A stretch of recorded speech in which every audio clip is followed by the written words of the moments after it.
Hello? Hey. Hey! Yeah. How are y'all doing tonight? Good. Good. Starbucks! Yeah. Alright, well, this is the comedy show. You all made it. Good job. My name is Sam. I'm your host for tonight. A little bit about me. I come from a small town, a small, peaceful village called Detroit. People have been saying the same thing about Detroit for the past 20 years as they've been saying about my dad for the past 20 years. It's coming back. It treats people of color a lot better now. No, it doesn't. My dad's racist. I did a little bit of research for that joke, and apparently they call Detroit the Paris of the Midwest, and that doesn't really make a lot of sense. Did a little research. Paris has all of these things. They're called catacombs. It's all these dead people underground. And Detroit has all of its dead people on the ground. But you know it's a bad comparison to make though, because if you went to Paris and you said that Paris was the Detroit of Europe, you get shot. Like you were in Detroit. I got a friend back home in Detroit. He stayed there. His name's Danny. He's going to acting school in Detroit. He hopes to do comedic writing. And I am here doing mechanical engineering school. I hope to do stand-up comedy. So I like to ask him how things are going. And if he says things are going well, I'm like, yes, it's possible. If he says things are going bad, I'm like, oh, you fucking idiot. He just got Danny's a method actor. He learned this in acting school. It's where you act out the role in your real life before you get the show. I think he's preparing for a show right now called Friendless Virgin Idiot the Musical.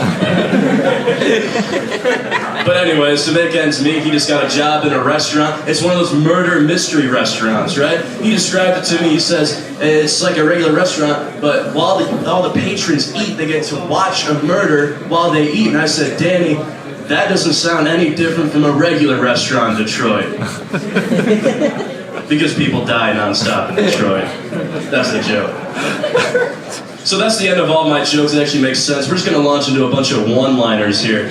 My grandmother has way more faith in my riz than she should.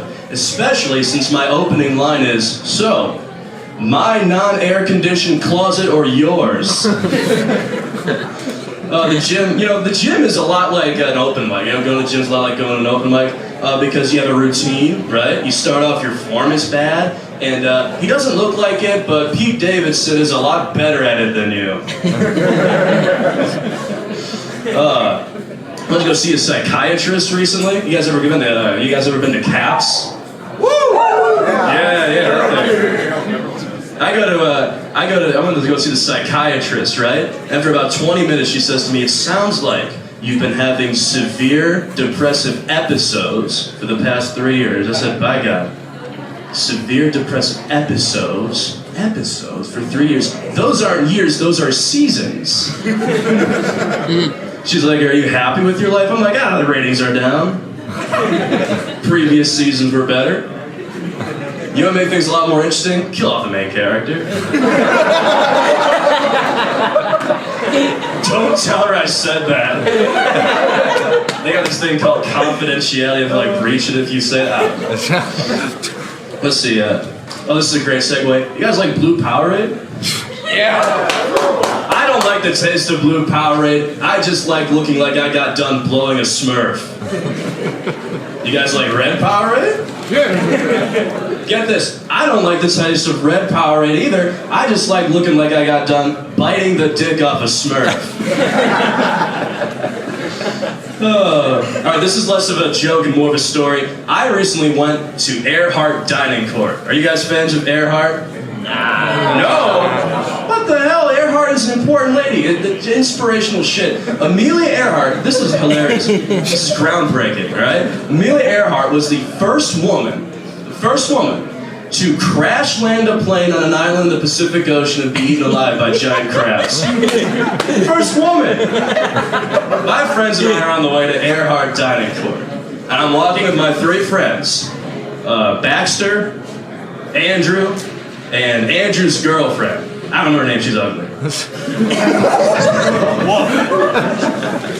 And we're on the way there, and I'm famished. I say aloud, I'm so hungry, I could eat a horse. And then Baxter says, oh yeah? I'm so hungry, I could eat a dog. And I was like, that is marginally less impressive. And he's like, no, a Great Dane. I'm like, ooh, we got competition. And then Andrew says, boys, I got you both beat.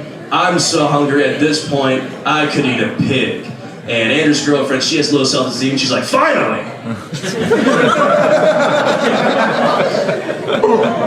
So that's the end of my jokes. But I've been reading the Exponent lately. You guys read the Exponent?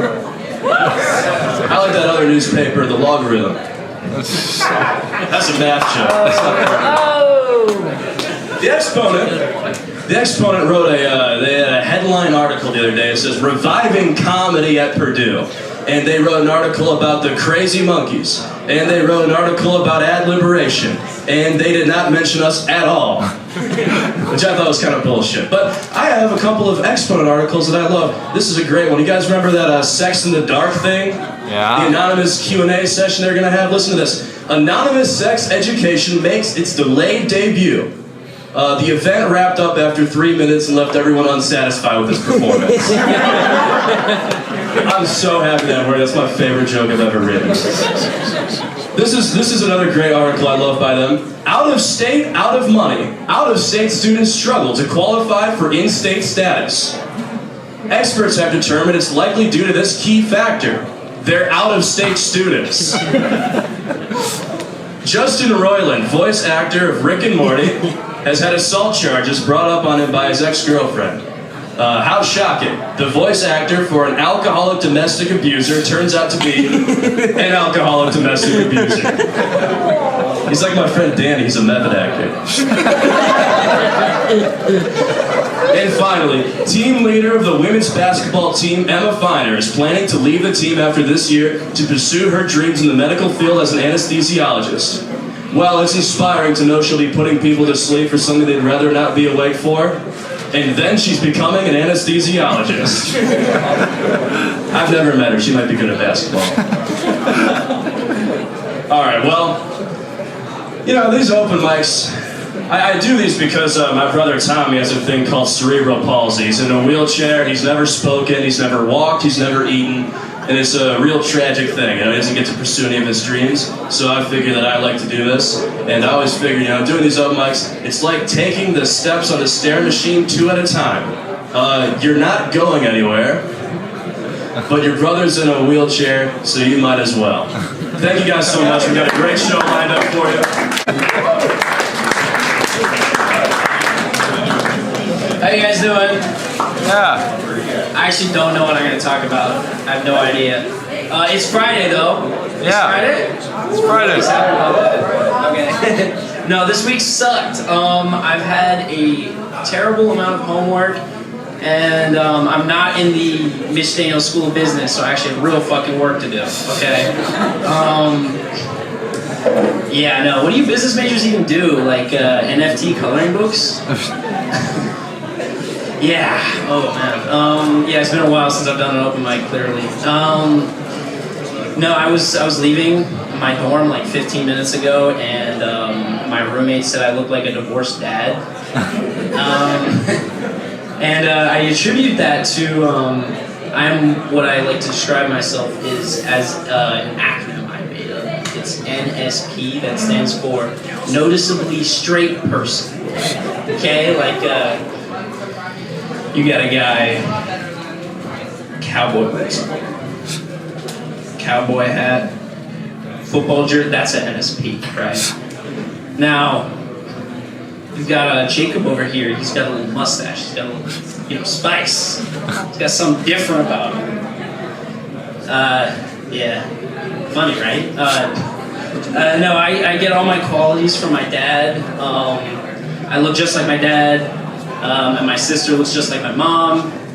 My brother, he looks like the mailman, so, or the Brazilian helicopter pilot, I'm not really sure, or the Norwegian ski instructor, we're still figuring it out.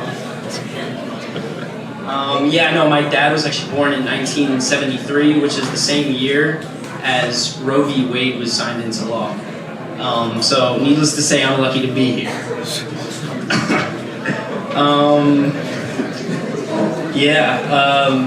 They took one look at my dad's baby body and they're like, we need to get rid of these fuckers. Yeah, that's all I got. That's really it.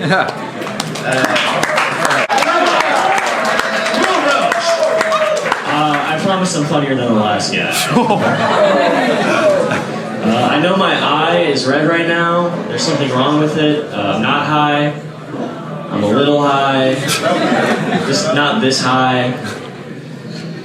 Did you guys know Viagra was originally a blood pressure medication? Imagine going to the doctor because you faint when you stand up sometimes and walking out like, this is not what I wanted at all, but I'll take it. And then you faint and the doctor runs over and he's like, yep, all the blood went to his penis. That's how that works. Pretty soon the whole neighborhood is gonna have high blood pressure. They're gonna start opening fast food restaurants just to raise their cholesterol, you know? Places like Hardee's, In-N-Out, Long John Silver's. No?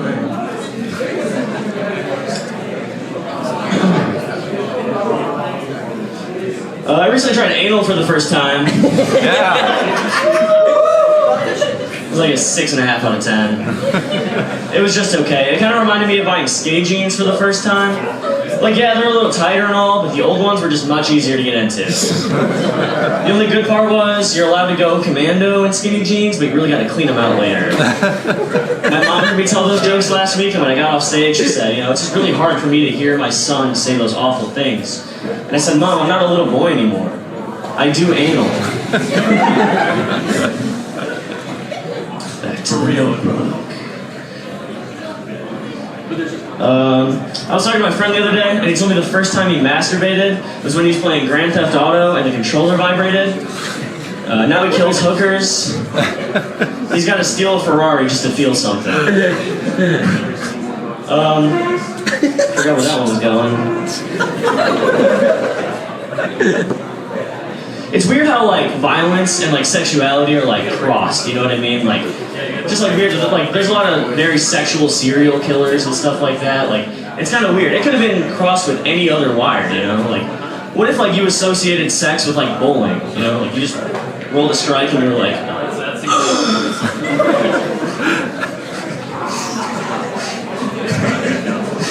I try to stay out of politics, but I have a lot of very Republican friends. A little while ago, they all got that black and white American flag with one thin blue line in the middle for police officers. And then a little while later, they added a red line for firemen, and then a green one for military. Ironically, it keeps looking more and more like the pride flag. But it kind of makes sense, though, if you think about it, because those are also the top 3 gay porn categories. It goes police, firemen, military, step-bro cum shot. It had me wondering though, like I wonder what colors they're gonna add next, you know? Like maybe orange for orgy or brown for interracial. So to make a long story short, I told my friends their flag was gay. And then they shot me. With cum. Thank you guys, that's all I have tonight. Give it up one last time for Will Roach. Yeah. All right, folks, up next, we have local comedian Justin Seymour. Yeah. Yeah. That's you. Well, thank you guys for that incredible sitting ovation. That was wonderful. Thank you so much. Actually, I don't mean to brag, but as far as ovations go, that's like in the top 2 that you can even get, so no bragging. Guys, I'm excited to be here. I love being a comedian. It's the best. Because I love making people laugh. That's my favorite thing in life. But my second favorite thing is to make people come. So this is just the first half of my act.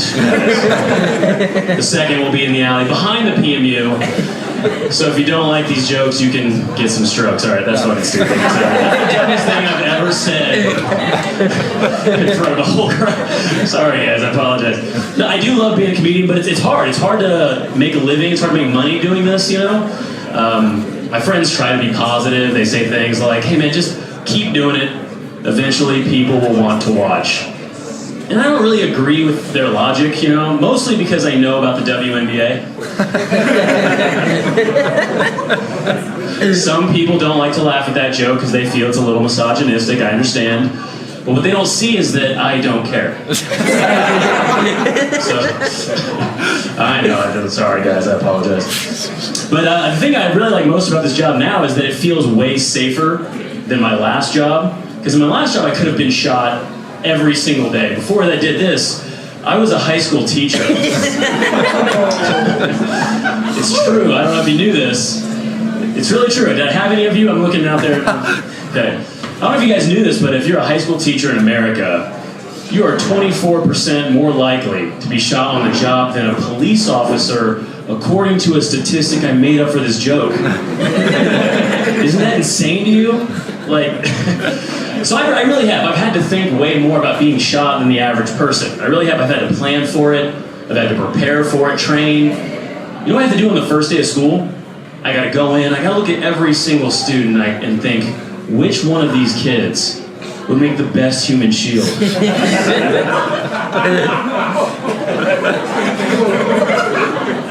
And usually, the fat ones do pretty good.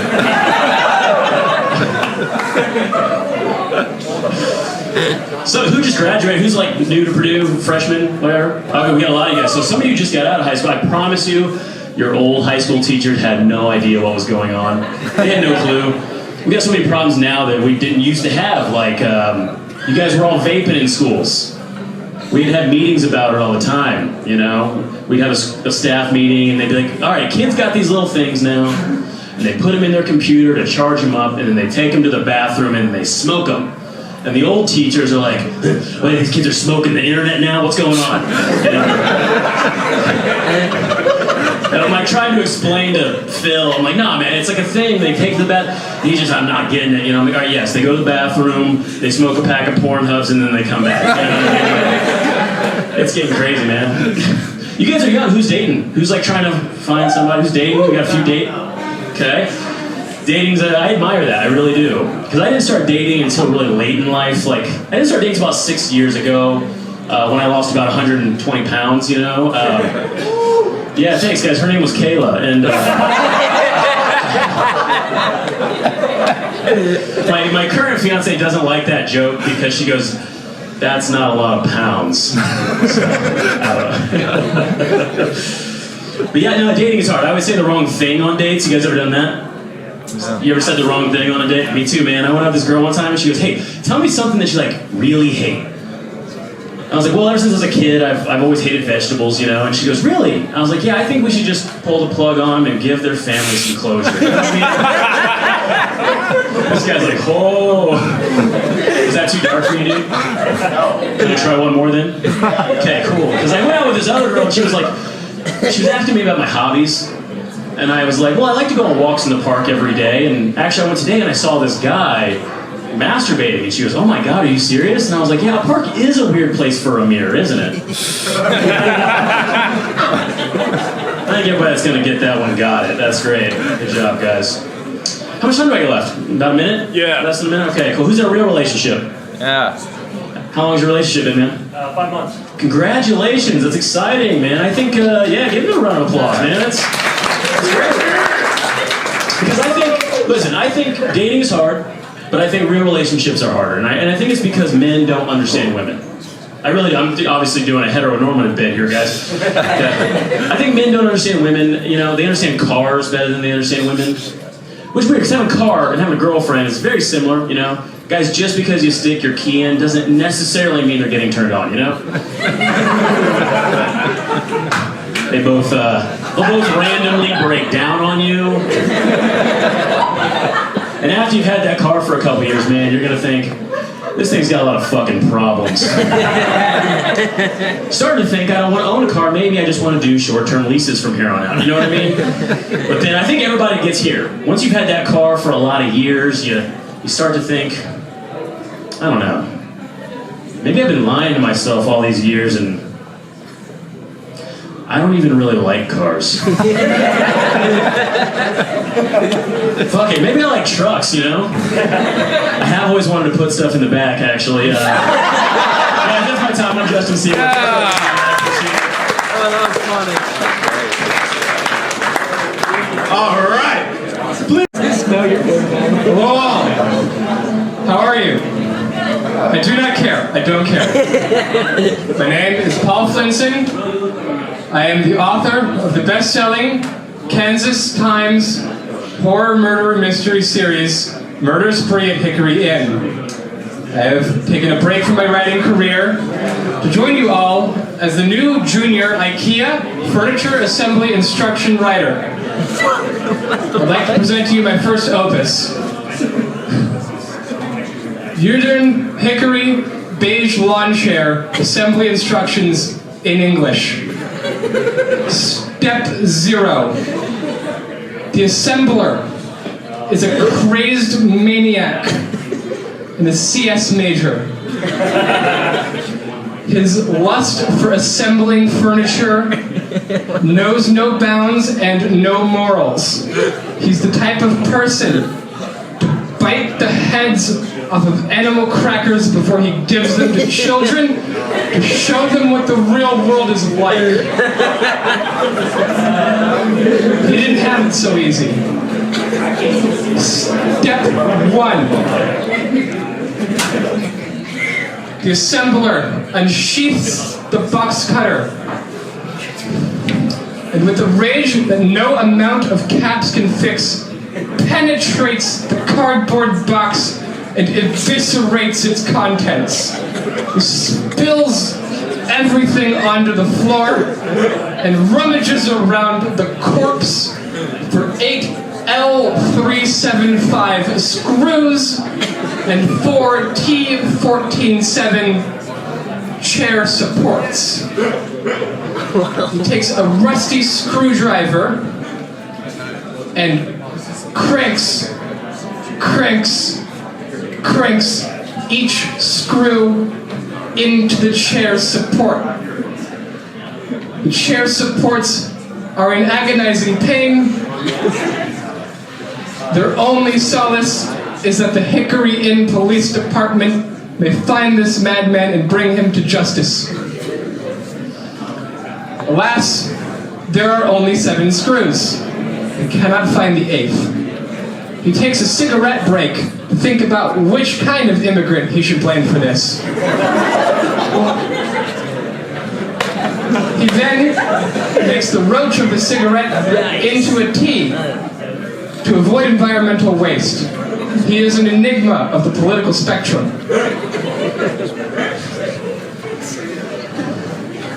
He's tired, and he can't find the goddamn fucking... Where the fuck is the screw? It says there's 8 fucking screws here! Where the fuck is the screw? There's 7 of them, there's 4 things, there's only 12 things in the fucking box! How? He calms down. His therapist is doing a good job. And he's learned breathing techniques. The yoga place smells too Indian, but he's trying to be more considerate and open-minded. He gives up trying to make the chair and just leaves the fucking thing there. The last chair leg is like an omen of death, swinging on one screw like a grandfather clock, counting down the last seconds until someone sits in the chair and is mildly inconvenienced by it crashing down on them. Thank you all.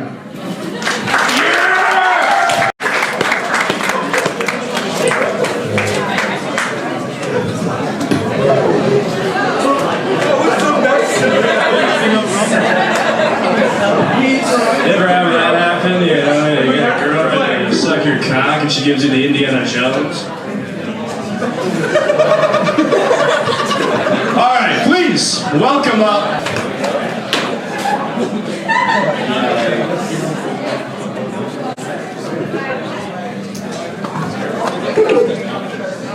All right, up next,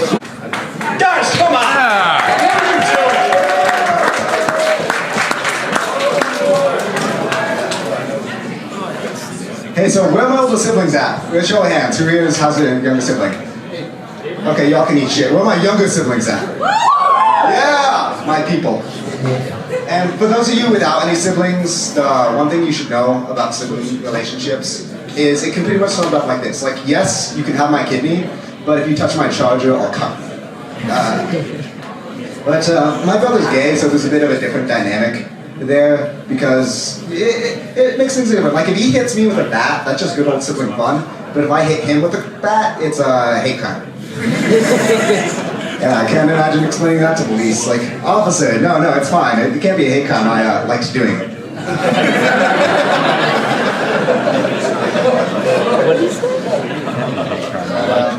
Yeah, he likes using the homophobia card every so often, which I never got. I never had a problem with it. I remember being a kid, he would call me gay, or like the random stuff. Like, you guys ever remember those shows like My Life as a Teenage Robot or Kim Possible? Y'all remember? Yeah.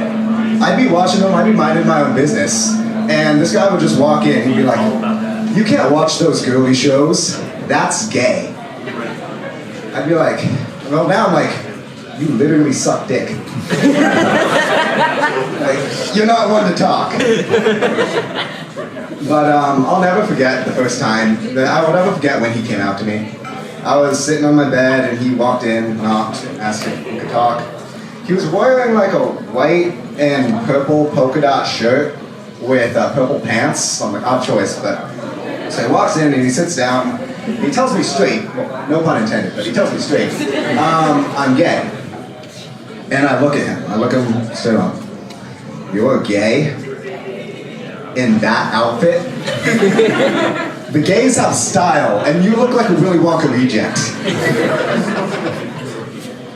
But really, I am an ally. I dated a bisexual woman for about 2 years, though admittedly, the day she came out to me was the same day I was planning to break up with her. Not the best timing of it, but it's all in the phrasing. It's all about how you show your support. So after she told me, it was a little bit something like this, like, "You're bisexual? Have I got an opportunity for you? You can experiment with other women. Hell, you can experiment with other men. But it ain't gonna be me." And that's all I got. Do I have any One Direction fans in the house? Current or former? Woo. For those of you who aren't, let me give you a bit of a history lesson. So the year was 2012, and we're experiencing the first pandemic of our generation, One Direction infection. And this was in the era where merch was still really tacky, and so you had not just, the typical t-shirts, you had One Direction, Converse, lunchboxes, duct tape, the works. And it didn't just stop with One Direction. Eventually people were just obsessed with anything British. And, people just slapped the Union Jack on everything, on the Converse, the duct tape, the lunchboxes. And a bit of personal history. I didn't grow up in the US. I grew up in England. And I moved to the US in 2012, when it was peak One Direction hype phase. And so, just imagine, for a second, just close your eyes and imagine your middle school self, and all the embarrassing, awkward things you did. Now imagine if your family up and moved to Texas, and you walk into your classroom and people have t-shirts that say, "If I had a Hoosier accent, I'd never shut up." Do you know what kind of invitation that is to a middle schooler? So the first week of school, I show up my British accent, most popular kid, first week. Second week, most annoying kid, because I just did not stop talking. It was pretty bad. And during this phase, as I was adjusting to my new life, I started picking up a new hobby, and I really got into it. I like to practice every day. I really got into lying. So people would always ask me, "Do you know One Direction? Have you met them? Did you see them?" I'm like, "Oh yeah, Harry Styles, he's my cousin, And once the British lies ran out, all the weird questions people ask, I started just making up personal lies. I spread a rumor about myself that I didn't have a belly button, and it lasted a good week.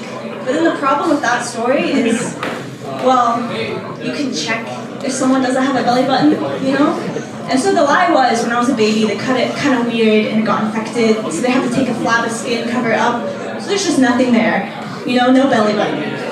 And then people kept kind of going up to me like, hey, pull up your shirt. Let me see. And I thought, oh no, I'm shy. And so they elected a team leader, a girl, and they told me to go into the room with her, show her my belly button, to prove I didn't have one, you know? And so, of course, we go in the room, and I have to reveal I do have a belly button. Not only do I have a belly button, I have an Audi belly button. Apparently, it's a good choice of car, but when it comes to belly buttons, freak of nature. But yeah, that's all for me. Thank you. Hello everyone, good evening. My notes here. Alright, so with Valentine's Day quickly approaching to my dismay, I want to let everybody know I'm done with the dating. I'm over it. I'm not doing it anymore. I'm not talking to the men. I'm not interested in the men. I don't even think men are attractive. Like, I'm straight now, okay? Alright? I gotta change something up. And the reason I'm done with the dating is because it always ends so poorly for me. And that's not me begging for pity, although I will take it. It's me saying I think there's some karmic justice that I'm paying for in this life because it's so bad. And I can't even be too terribly upset about it because it's kind of my fault. If there's any man that I'm interested in, red flags out the window. He could have no face and bicep. And I would be like, hello sir, how are you? No, I think all of my, in a deep moment of reflection this week, I realized something. It might not be just me, because all of my exes are crazy. And I'm not, most of the people that say that are actually the problem. Like, no Mary, your ex isn't crazy because he blocked you. You drove a car through his front door. But I don't think I fall into this demographic, and I have a solid piece of evidence for you. So we're gonna have to go back to the beginning of college. My first real romantic relationship was with a guy named Caleb. It's not his real name, nobody go searching. And he was your conventionally attractive, very tall, white man. Brown curly hair, green eyes, athletic and muscular. He had 2 biceps. Right? I was head over heels because of that. I said hello. And there was one tiny problem though. A tiny little issue. I was dating a self-proclaimed straight man. Now, I don't know what straight means in this part of the world, but where I'm from, if you're sucking dick and balls, I don't think the good Lord above will call that straight. That's all I'm saying. That's just me. No. What's even worse is this heterosexual. He was playing me and my friend, my best friend, at the same time. And that was brutal. So, up to this point, I have to accept all the fault. It's on me for dating straight men. So, I eventually came to my senses and realized a profound truth. Gay men are not straight men. Is that crazy? Right? So I broke up with them because I finally realized that I just knew better. And, but I made another grave mistake at this point. I want to tell you all something. Do not stay friends with your ex after you break up. It's simple. And do not hang out with them platonically, right? So naturally, I stayed friends with him, and about not even a month later, he comes up to me, he goes, Nate, guess what? I have a girlfriend. Dagger to the heart. And he keeps telling me about his dates. First date, he comes up to me and he goes, I really like this girl, I think it has potential. I'm like, that's so cool. And then second date, he says, I think I'm in love. I'm like, cool. And third date, he comes up, a little more somber. He goes, Nate, she's pregnant. I was like, I'm invested now. I'm gonna have to stay friends with you. And I wanted to see where the storyline was going. Unfortunately, I didn't, because the next question he asked me was, will you be the godfather to my child? So now I'm legally binded to a 2-year-old. No, I obviously said no, but in this time of the February's, Valentine's, I like to remind myself that maybe being single really isn't that bad. So that was my set. Please clap, it makes me feel better. All right. We're gonna open up with a very serious topic. The war in Ukraine is sadly still a thing. And as some of you may know, the UN has tried to curb it with economic sanctions on Russia. Sadly, that doesn't work, although they do not have McDonald's, so you tell me who's the real winner. But I have a different idea for how we could sanction Russia, and I think this would work a little bit better. Ergonomic sanctions. We remove all the backrests from all their chairs. Now they just got a bunch of fucking stools. Gotta hit them where it really hurts with their lower back.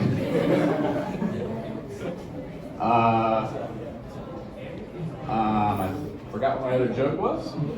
Not a great thing to do on stage, just for future reference. Don't worry, we all been there. I don't know about that. So I was watching some Fox News recently. Absolutely batshit channel, by the way. I just want to point that out. The fact that Tucker Carlson is still a person is beyond me. But they had a headline on there recently. Joe Biden's brand new war on cooking with gas. The war on cooking with gas. Why would you word it like that? It's not like they're busting in to fucking the natural gas stove company or whatever, just the army with M16s and all their guns and stuff, just like, FBI, open up! Get rid of your fucking gas! You know? I mean, honestly, it'd be a lot cooler if they did, though. I don't know, I just thought that'd be cool. But that got me thinking, Fox News tends to run these headlines a lot, like the war on red meat, the war on freedom, the war on knives, that's a real thing. So that got me thinking, what if these things fought back? like you know the war on drugs, right? Reagan's war on drugs, which historically that went very well. But what if the drugs fought back, right? Like it's just Reagan signs the document, delivers the press conference, right? He goes back to the Oval Office, sits down, there's a knock on the door, the door opens, it's a heroin needle with a Glock 19. Sup, bitch. The war on knives one, I thought that would be kind of interesting. If that ever happened, just bring a gun. That one was pretty easy. Another thing I was thinking about recently, what if car models had human names? Like the Ford Damien, the Dodge Kyle, you know? I'd imagine if this was a thing, car companies would start getting like tie-ins with celebrities, and celebrities would have their own cars named after them. Like the Porsche Paul Walker. Oh no. Oh, that's only the start of this shit. We're only getting started. The Volkswagen Kanye. I heard he's a big fan of their older models. That took me a second. And the Andrew Tate edition of the Big White Van.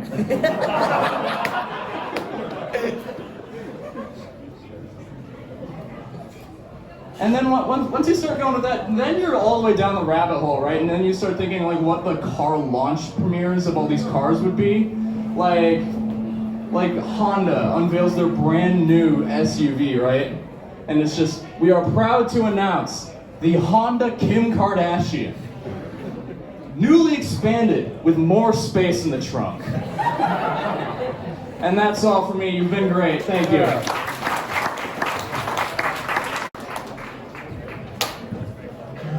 Up next, my partner in crime, and the crime is sex in public. Please welcome up Will. Yeah.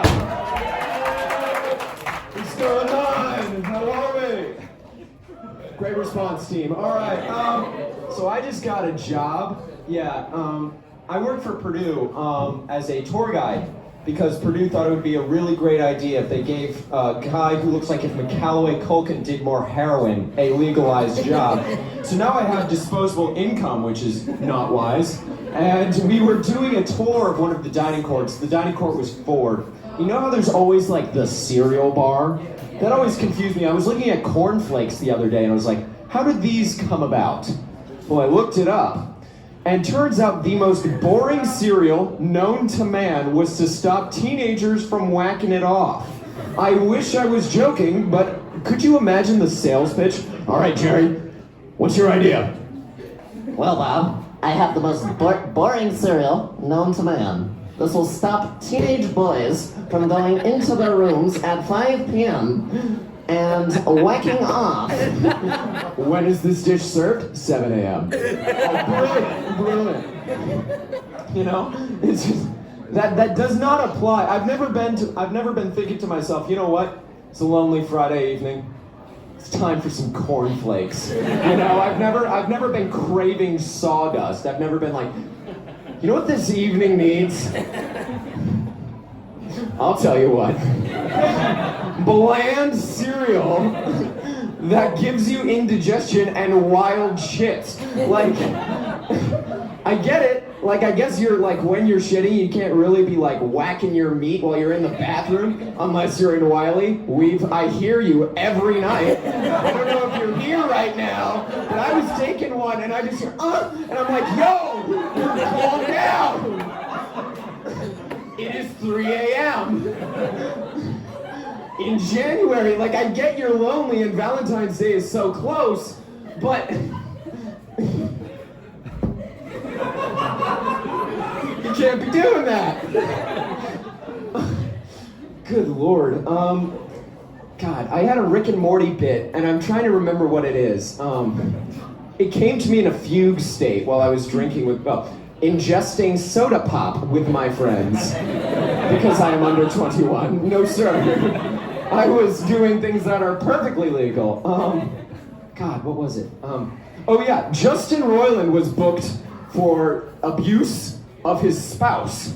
And what's really weird about Rick and Morty is, I don't know if anybody else has been picking up on it recently, but there were a lot of incest jokes in Rick and Morty, like a terrifying amount.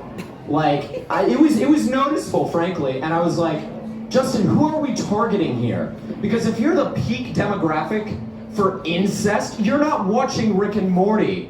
You're jerking off or eating cornflakes, right? You're at home in Alabama, your wife's like, what are you doing, honey? Eating cornflakes. And then they're like, it worked on someone. Well done, Carl. Oh my God. But it's like, I don't get the sales pitch for cornflakes. It's got a fucking rooster on it. The rooster's kind of cute, not gonna lie.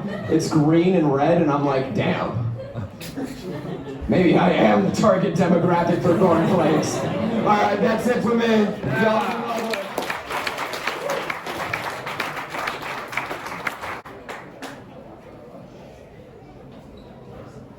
Hi everyone, how's everyone doing?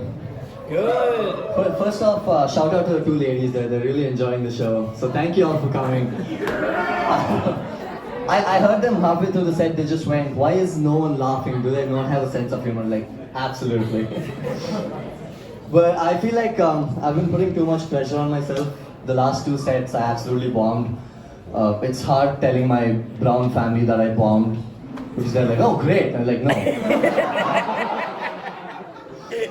But yeah, so I thought we'd take this easy, you know, like we talk to each other. So how's everyone doing?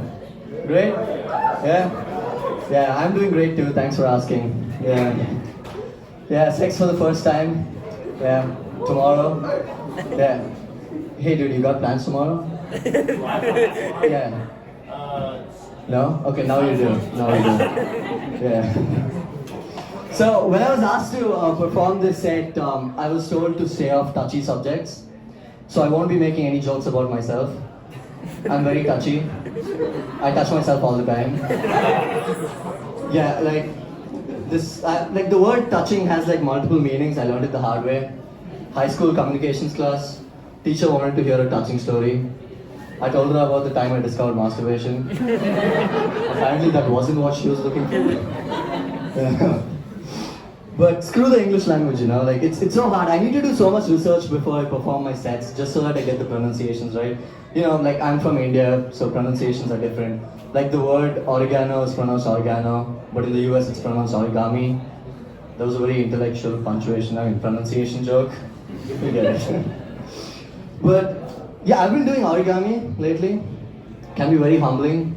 We're at an age where I should be experimenting with orgasms and experimenting with origami.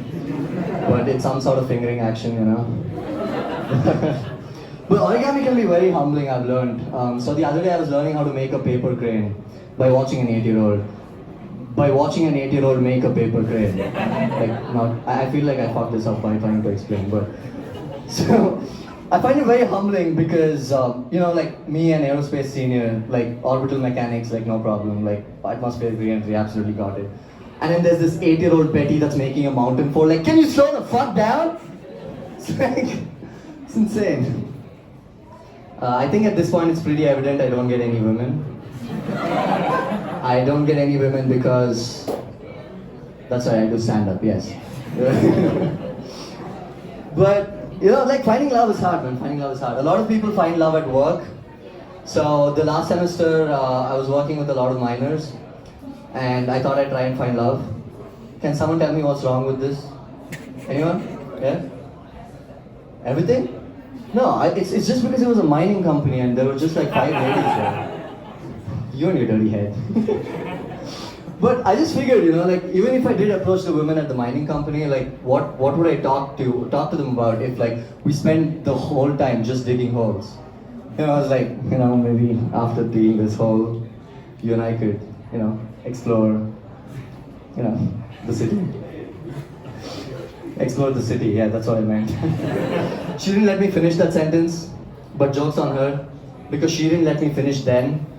Later that night, that's right, I cried myself to sleep. Anyone else cry yourself to sleep here?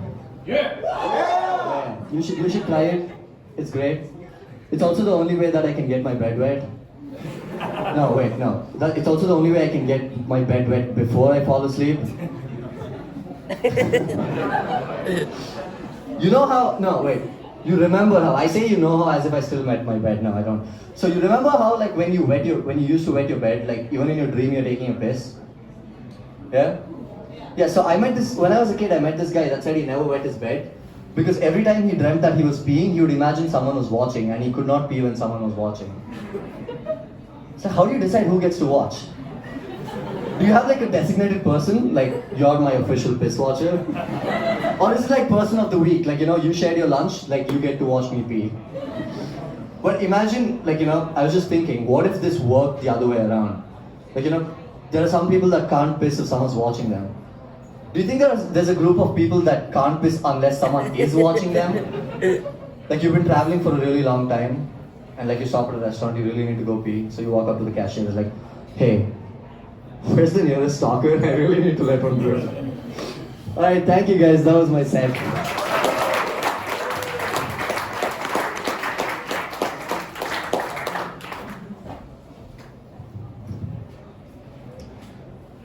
Thank you all for coming out. This has been a great mic. You can follow us on Instagram at Purdue SUCC, Purdue Suck. That's the name of our organization. And we might be having a mic on Wednesday, was it? Give yourself a round of applause. You guys are the real performers here. Yeah.